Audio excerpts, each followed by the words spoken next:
Little House on the Prairie series by Laura Ingalls Wilder. Book 8, These Happy Golden Years. Chapter 30, Sunset on the Hill. One Sunday, Laura did not go driving, for it was Mary's last day at home. She was going back to college next day. The weather was so very warm that at breakfast Ma said she believed she would not go to church. Carrie and Grace would stay at home with her, while Laura and Mary went with Pa in the wagon. Pa was waiting for them when they came from the bedroom, ready to go. Laura wore again her sprigged, pale pink lawn dress and her new hat with the ostrich tips now sewed on tightly. Mary's dress was a blue lawn with small white flowers scattered over it. Her hat was a white straw sailor with a blue ribbon band. Beneath its brim and back of her hair was a great mass of twisted gold, and golden bangs curled richly on her forehead above her eyes as blue as her ribbons. Pa looked at them for a moment. His eyes shone and his voice was proud as he exclaimed in mock dismay, "Jerusalem crickets, Caroline! I'm not spruce enough to bow two such fine-looking young ladies to church." He looked nice, too, in his black suit with the black velvet collar on the coat, his white shirt and dark blue tie. The wagon was waiting. Before he dressed, Pa had combed and brushed the two farm horses and spread a clean horse blanket on the wagon seat. The team drowsed while Pa carefully helped Mary up over the wheel and then gave his hand to Laura. Over their laps, they spread the light dust robe, and carefully Laura tucked its edge well around her full-gathered, tucked lawn skirt. Then in the sunshine and the hot wind, slowly they rode to church. It was so crowded that morning that they could not find 3 empty places together. So Pa went forward to sit with the graybeards in the Amen corner, while Laura and Mary sat side by side near the middle of the church. Reverend Brown was preaching earnestly, and Laura was wishing that with so much sincerity he could say something interesting, when she saw a little plump kitten straying up the aisle. Idly, she watched it pounce and play until it wandered onto the platform and stood arching its back and rubbing against the side of the pulpit. As its round kitten eyes looked at the congregation, Laura believed she could hear it purring. Then, at her side in the aisle, a small dog passed, trotting briskly. It was a little black and tan, with slender legs and a perky short tail, and its quick, businesslike trot was natural to it. It was not seeking anyone nor going anywhere, but merely sightseeing in the church until it spied the kitten. For an instant, the little dog stiffened.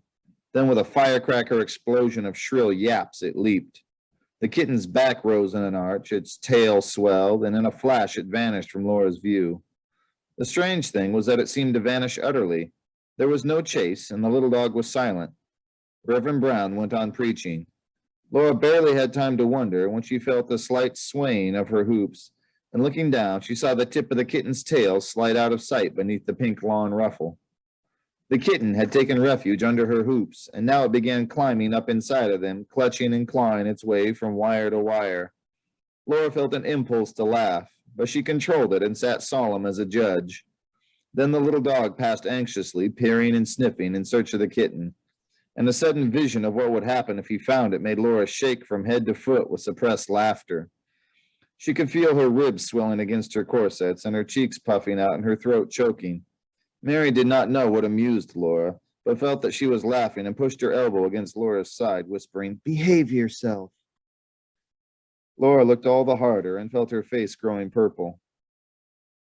Her hoops kept swaying under her skirts as the kitten cautiously crept down them again. Its little whiskered nose and eyes peeped from beneath the pink ruffle. Then, seeing nothing of the dog, it popped out suddenly and scampered down the aisle toward the door. Laura listened, but she heard no yapping, so she knew that the kitten had escaped. On the way home, Mary said, "Laura, I'm surprised at you. Will you never learn to behave yourself properly in church?" Laura laughed until she cried, while Mary still sat disapproving, and Pa wanted to know what had happened. "No, Mary, I never will," Laura said at last, wiping her eyes. "You might as well give me up as a hopeless case." Then she told them, and even Mary had to smile. Sunday dinner in the afternoon passed quietly in family talk, and when the sun was sinking, Mary and Laura took their last walk together to the top of the low hill to see the sunset. "I never see things so well with anyone else," Mary said, "and when I come again, you will not be here." No, but you will come to see me where I am, Laura answered. There'll be 2 homes for you to visit. But these sunsets, Mary began, and Laura interrupted. The sun will set on Almanzo's farm too, I hope, she teased. There is no little hill there, but there are 10 whole acres of little trees. We shall walk among them, and you shall see them. There are cottonwoods, of course, but besides there are box elders and maples and willows. If they live, they will be a beautiful grove, not just a windbreak around the house like Pa's, but a real little woods. It will be strange to see these prairies wooded, Mary said. Everything changes, said Laura. Yes. They were silent a little while. Then Mary said, I wish I could be at your wedding. Don't you want to put it off till next June? Slowly, Laura answered, No, Mary. I'm 18 now, and I've taught 3 terms of school.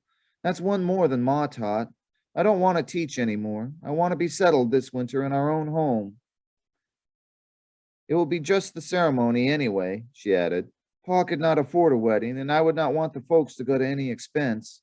When you come back next summer, my house will be all ready for you to visit me in.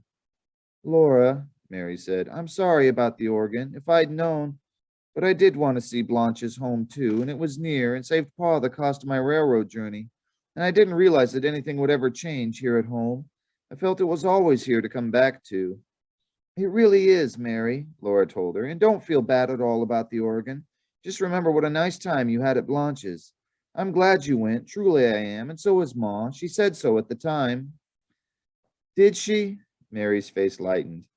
Then Laura told her what Ma had said of being glad that she was having good times when she was young to remember. The sun was sinking now, and she told how its glory of crimson and gold flamed upon the sky and faded to rose and gray. Let's go back to the house now, Mary said. I can feel the change in the air. They stood a moment longer with hands clasped, facing the west. Then slowly they walked down the slope past the stable. Time passes so quickly now, said Mary. Do you remember when the winter was so long it seemed that summer would never come? And then in summertime, winter was so long ago we almost forgot what it was like? Yes, and what good times we had when we were little, Laura answered. But maybe the times that are coming will be even better. You never know.